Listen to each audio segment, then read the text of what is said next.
Before we moved on, I wanted to kind of explain the difference. Actually, somebody even asked me about this, the difference between characters and strings. The big difference is just what a lot of the times I'm going to talk about just what is a good practice, what would be expected of you out in the work world. And this is a good example. When you initialize, I mean, when you declare a variable first initial, I'm sorry, as a char, a character, right? It's single quotation marks, and it takes up 1 byte of memory. Remember when we did the memory allocation things with the zeros and ones? A letter takes up 1 byte, right?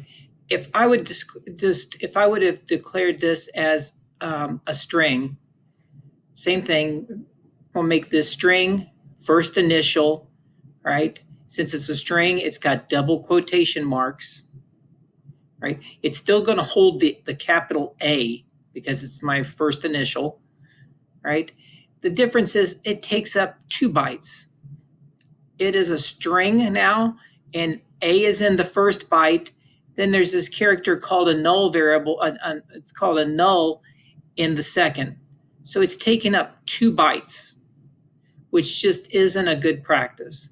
I know you think, big deal, but I want you all to see the proper way to program.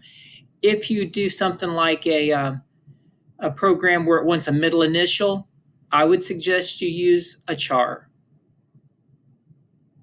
every time. So the difference between a string and a character is just the amount of memory that it takes up.